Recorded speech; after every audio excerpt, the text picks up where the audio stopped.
오늘 말씀 아까 본문 읽으셨죠? 야고보서 5장 17절에서 18절 말씀입니다.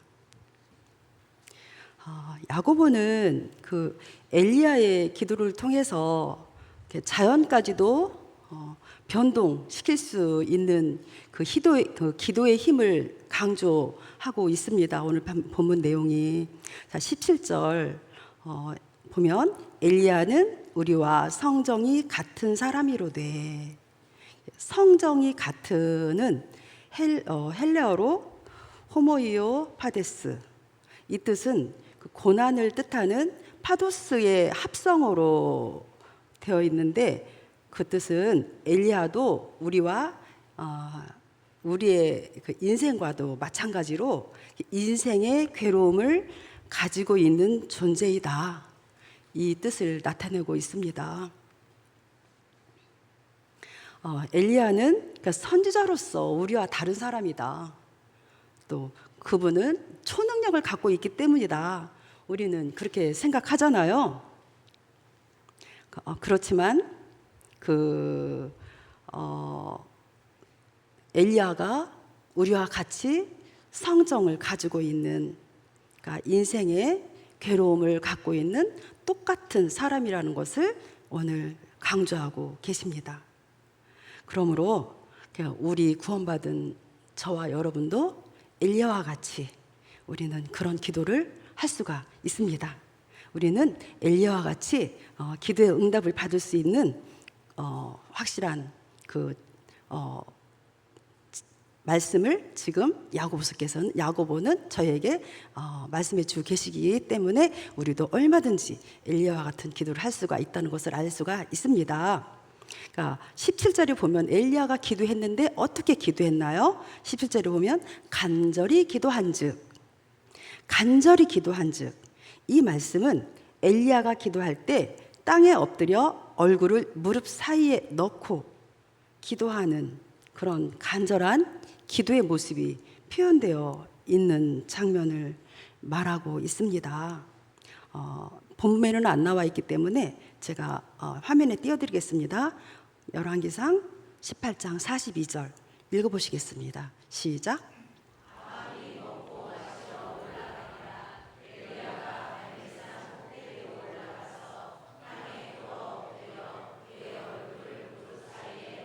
네, 땅에 꿇어 엎드려 그의 얼굴을 무릎 사이에 넣고, 엘리야는 갈멜산 꼭대기에 올라가서 기도를 합니다.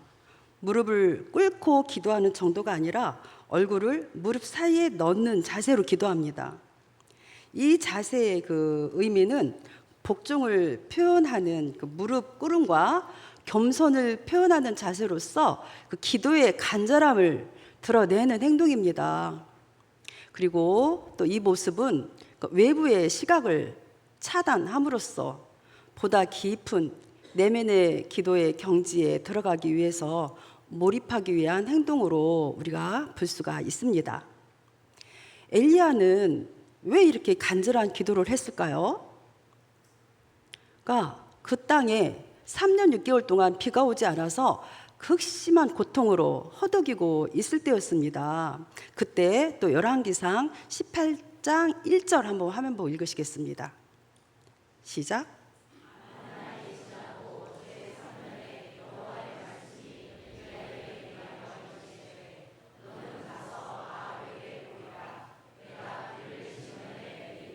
아멘.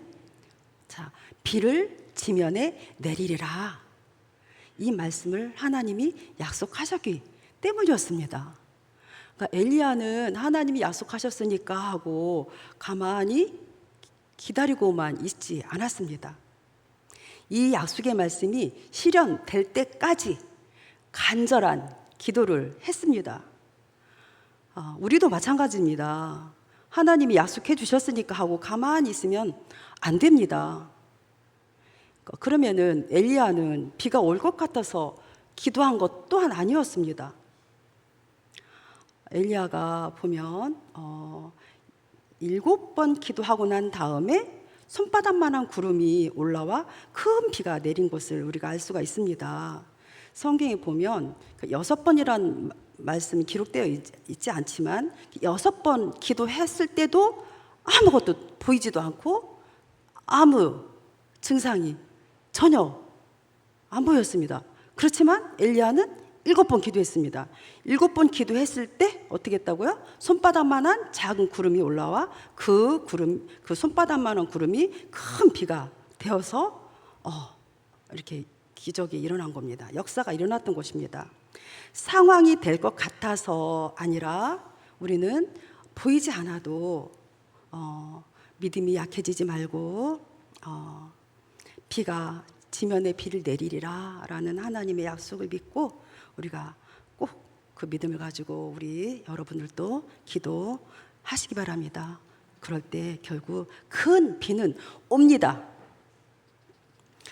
열왕기상 18장 45절에 한번 볼게요. 화면 보고 읽으시겠습니다. 시작.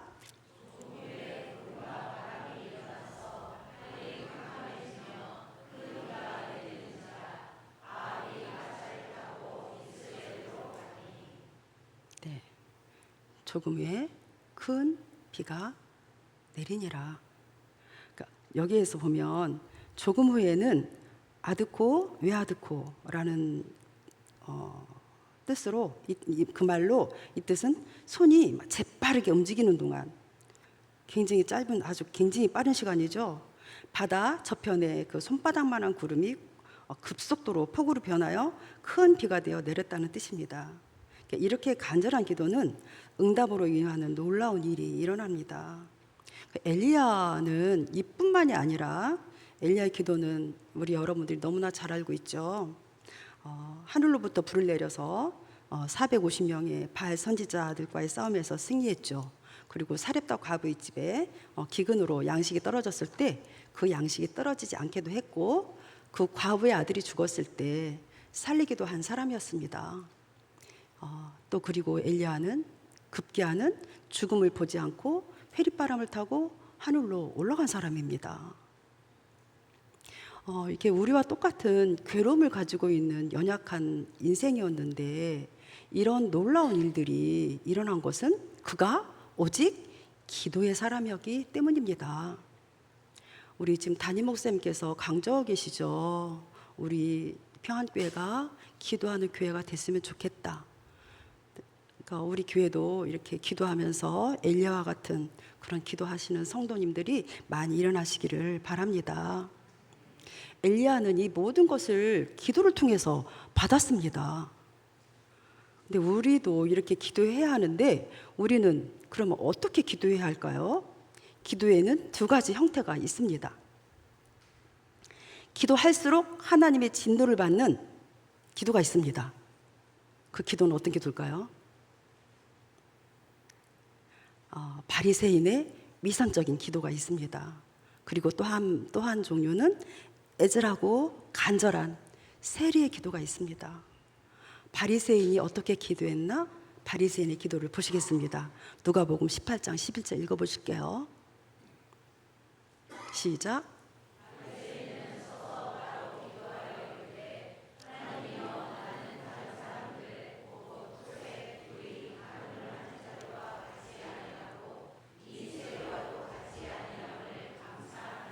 아멘. 보면 나는 세리와 같지 아니함을 감사합니다. 이렇게 기도합니다. 자신들의 경건을 자랑하고 자신들에게는 불의가 전혀 없고 깨끗하다며 자신들의 의의를 드러내는 자들로서 예수님과는 아주 무관한 자들입니다. 오히려 예수님의 진노를 받게 됩니다. 오전에 담임 목사님 말씀 가운데 저도 준비했는데 바리새인의 그 책망에 대해서 말씀하셨죠. 독사의 자식들이라고. 그러니까 이렇게 예수님의 책망을 받습니다. 독사의 자식이라고. 그러니까 이렇게 똑같은 기도를 하는데 교만한 기도, 그리고 나를 막 옳다고 또 증명해내려고 하는 그런 기도, 그 다음에 형식적인 기도, 자기를 돌아볼 줄 모르는 기도, 바리새인과 같은 이런 기도를 합니다.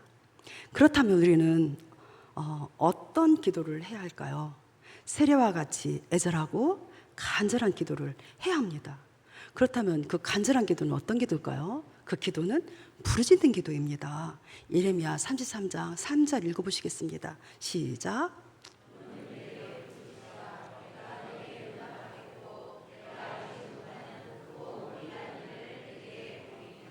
아멘. 부르짖으면, 우리 여러분들이 너무나도 잘 알고 계신 말씀이죠. 부르짖으면 하나님이 답이 되어 주시겠다는 겁니다. 내가 응답하겠다.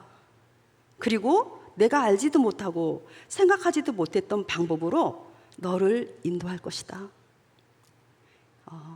이렇듯 우리가 생각하는 것보다 더 좋은 것 주신 하나님, 예비하신 하나님이십니다. 하나님이 주시는 것들을 내가 소유하기 위해서는 부르짖어야 합니다. 그렇다면 우리는 언제 부르짖어야 할까요? 시편 50편 15절 한번 또 화면 보고 읽으시겠습니다. 시작.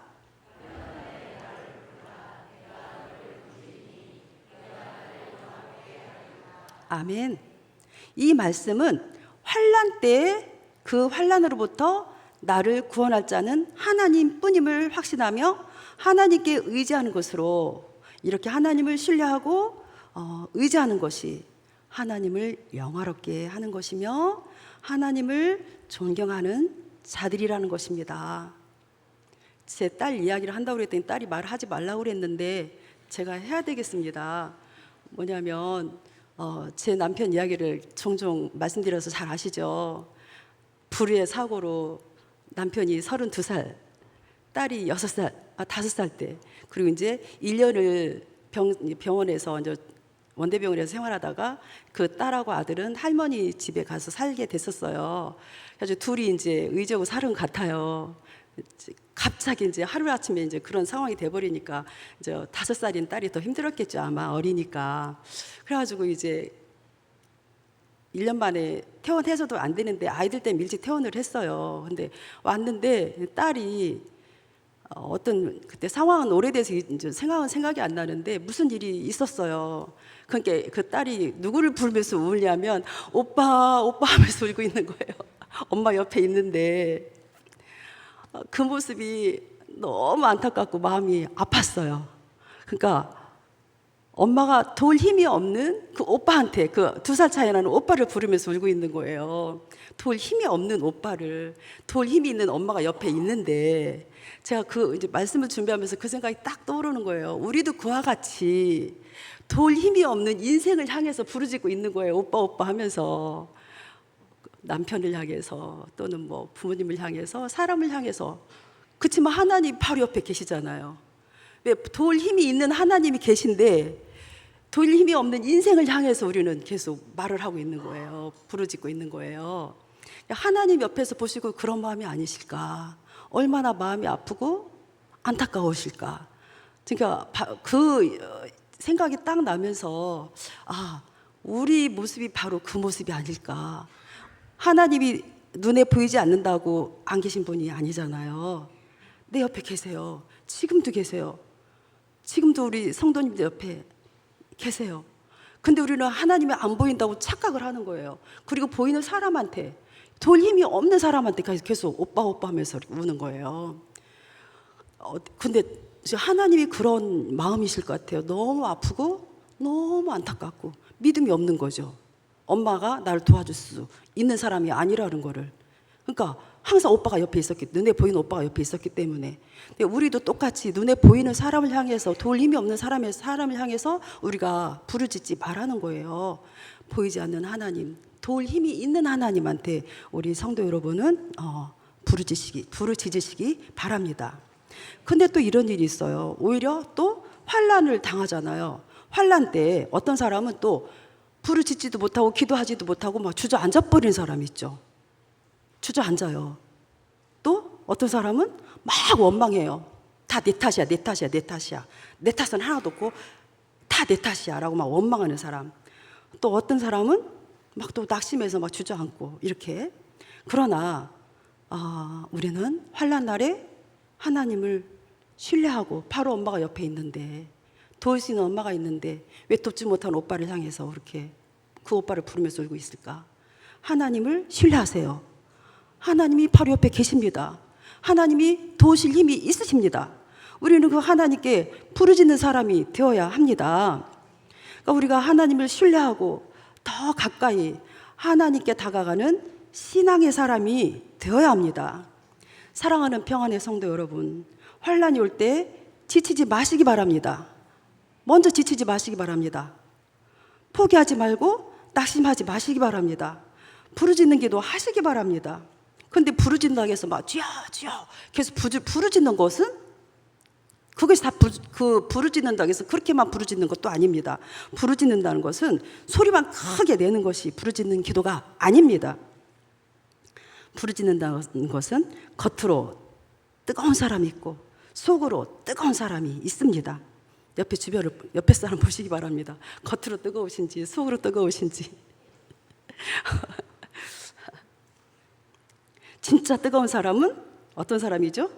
속이 뜨거운 사람이죠. 속이 뜨거운 사람이 진짜 뜨거운 사람입니다. 가장 또 대표적인 사람이 성경 속에 있습니다. 생각나는 분 계신가요? 성경 속에 뜨거운 사람. 예? 예? 오, 김영미 고사님. 맞아요. 한나입니다. 한나는 겉으로 볼 때는 아주 연약해 보였어요. 그렇지만 아주 속이 뜨거운 사람이었습니다. 막 속이 뜨거워서 불이 있던 사람이에요. 그에게는 왜 이렇게 연약함이 있었냐면 자식이 없어서 항상 깊은 아픔을 갖고 있었습니다. 제 딸이 결혼해가지고 자녀를 늦게 가진 건 아닌데 잠시 동안 자녀가 없으니까 마음이 막 불안하더라고요. 그러니까 잠시 동안도 없을 때 그렇게 마음이 좀 불안했는데 자식이 없는 그 애미의 마음, 그 어머니, 그러니까 여자의 마음은 얼마나 아팠겠습니까? 그런데 그러한 한나에게 또 다른 분인나가 있었죠. 그 분인나로부터 또 어떤 일을 당하냐면 너는 자식이 없잖아 하며 끊임없이 괴롭힙니다. 너는 자식이 없잖아. 나는 자식 많아. 이렇게 막 조롱을 당합니다. 그 아픔을 이용해서 계속 괴롭히고 조롱하는 분인나를 볼 수 있습니다. 이로 인해서 한나는 더욱더 처량해질 수밖에 없었겠죠. 그는 항상 눈물로 세월을 보내야만 하는 그런 상황이었습니다. 그런데 또 이 모습을 또 이렇게 마치 세상 사람들의 그 전형적인 모습이라는 생각이 들었습니다. 약점을 이용해서 공격하는 세상 사람들의 모습이 아닐까요? 이때 한나는 어떻게 하죠? 조용히 성막에 가서 기도합니다. 이때 한나의 기도가 얼마나 간절했겠습니까? 사무엘상 1장 12절에서 13절 보시겠습니다. 시작. 화면 읽으시겠습니다. 시작.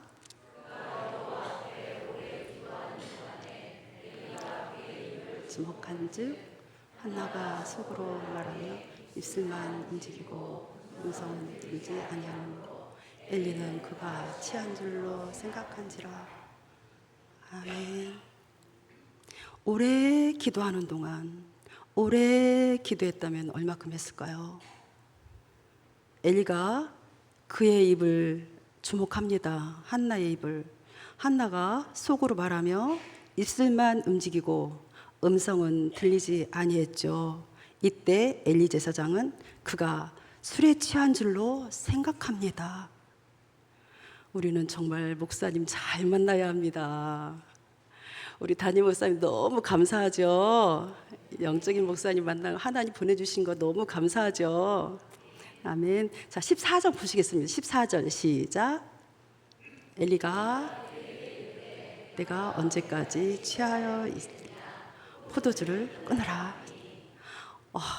내가 언제까지 취하여 있겠느냐. 포도주를 끊어라 라고 말합니다. 누구보다도 한나 옆에서 같이 울어주고 같이 기도해 주어야 할 제사장이 왜 대낮부터 술 마시고 술주정하냐 이렇게 말합니다. 이 얼마나 영적으로 무지한 말입니까?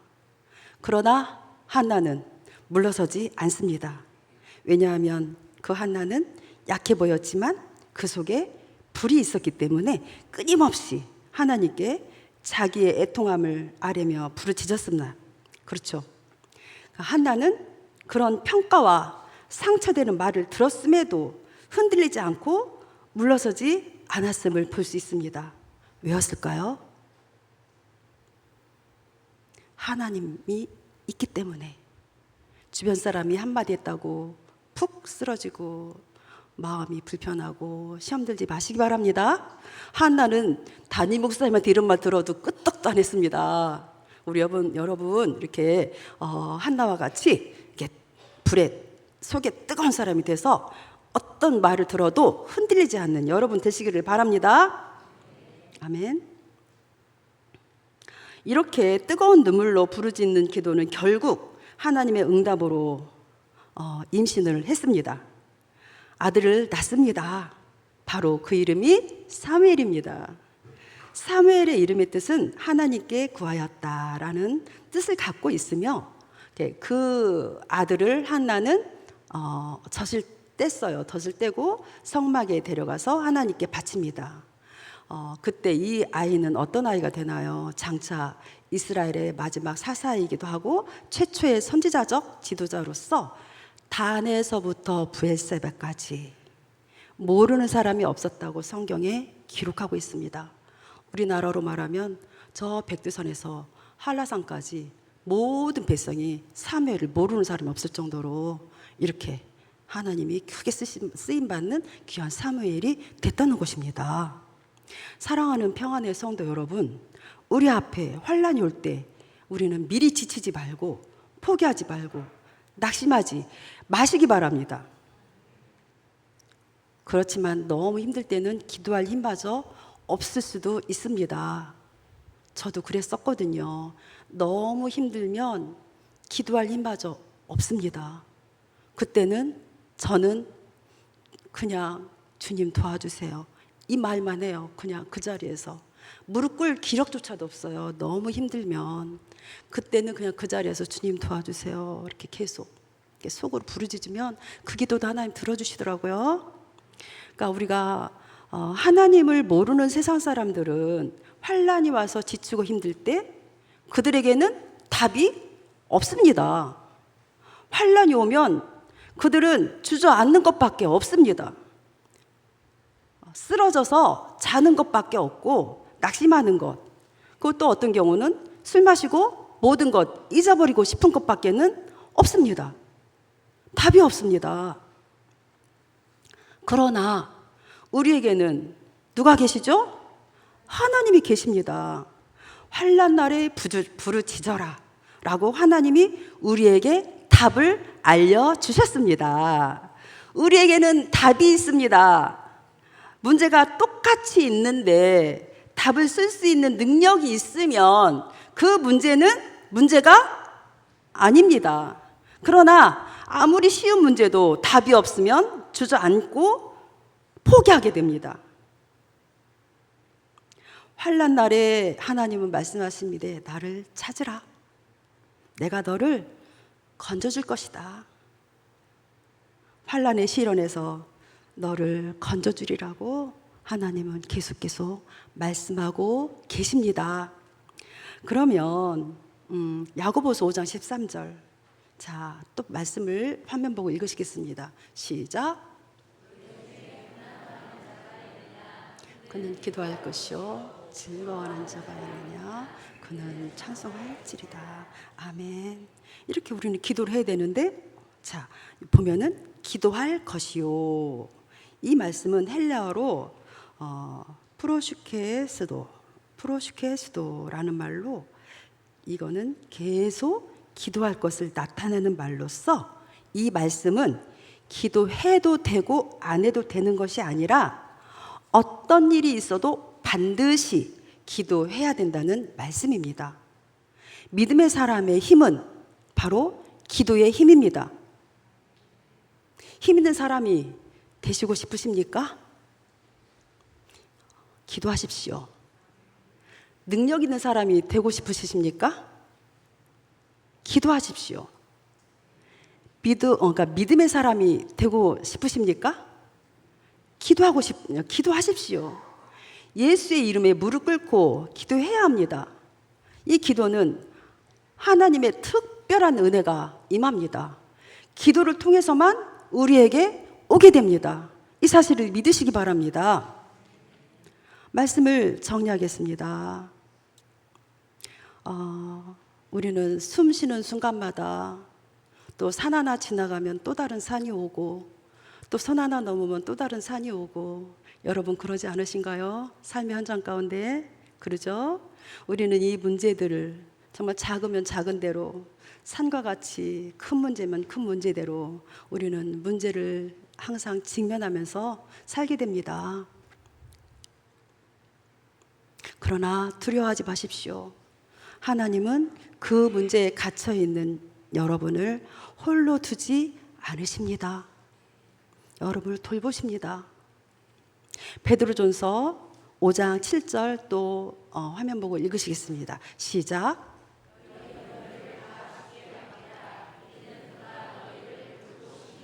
아멘. 너희를 돌보심이라. 너희 염려를 다 주께 맡겨라. 명령입니다. 맡겨라는 헬라어, 제가 잘 이렇게 모르는데 이렇게 뜻을 하다 보니 어쩔 수 없이 이렇게 원어를 제가 찾게 되더라고요. 자, 에피립산테스로 이거는 뭐냐면 던져버리다, 맡기다가 던져버리다, 이런 뜻을 가지고 있다고 합니다. 이것은 마치 우리가 휴지가 버려야 될 것들 있잖아요. 우리가 버려야 될 것을 이렇게 휴지통에 우리가 딱 던져버리죠. 그러면 그 던진 그 휴지, 필요 없어서 던져버린 거를 우리는 다시 찾으러 가나요? 휴지통에 다시 찾으러 가나요? 버린 거? 다시 찾으러 가시는 분은 없으시죠? 버린 쓰레기를. 그렇죠? 그러니까 이렇게 쓰레기 버리듯이 나의 염려를 주님께 던져버리세요.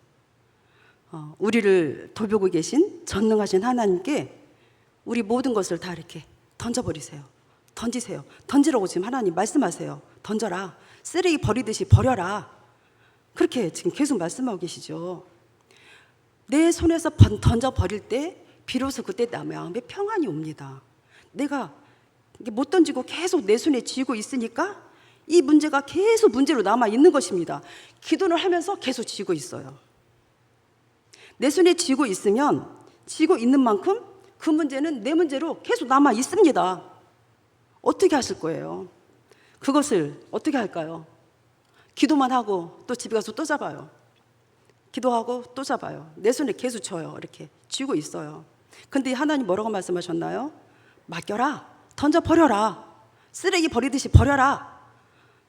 기도해서 하나님께 다 버렸으면 놓고 가세요. 그냥 쓰레기 다 버리고 가세요. 그냥. 그렇죠? 그것을 손에서 놓을 때, 그 손에서 던져버릴 때 하나님의 응답이 옵니다. 믿으십니까? 그때 하나님의 선물이 옵니다. 하나님이 베풀어 주시는 은혜를 체험하게 됩니다. 하나님을 의지하시기 바랍니다. 하나님을 신뢰하시기 바랍니다. 그것은 바로 내 손에 붙들고 있는 그것을 놓는 것입니다. 어차피 우리의 힘으로는 우리의 염려와 우리가 가지고 있는 문제를 해결할 수 없습니다. 인정하시기 바랍니다. 그 염려와 문제에 사로잡혀서 불안해하지 말고 하나님께 던져 버리시기 바랍니다. 그래, 우리는 아주 작은 순간에 결단을 해야 합니다. 놔야 되는데 안 놔져요. 그때는 무슨 결단을 해야 되냐면, 그렇다면 나는 하나님을 믿을 것인가? 내 생각을 믿을 것인가? 내 생각을 믿으시면 못 놔요. 이거 내가 해결해야 돼. 그렇지만 하나님을 믿으시기 바랍니다. 내 생각을 믿지 말고 하나님을 믿으시기 바랍니다. 이렇게 하나님을 믿는 그 순간에 그렇게 결단할 때 우리는 어떻게 되죠? 그 문제에서 해결됩니다. 여전히 내 손에 쥐고 불안해하는 불신앙에서 벗어나시기 바랍니다. 마지막으로 말씀 한 구절 보고 말씀을 마치겠습니다. 마가복음 9장 29절입니다. 시작.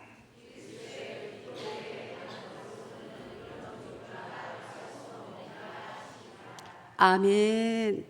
기도는 산을 움직입니다. 우리가 보일 때 산더미 같은 그런 문제들이 다 해결됩니다. 야고보가 권면한 것처럼 기도하는 인생은 반드시 고난을 이기고 승리합니다. 기도밖에 없습니다. 하나님이 우리에게 알려주신 기도가 답입니다.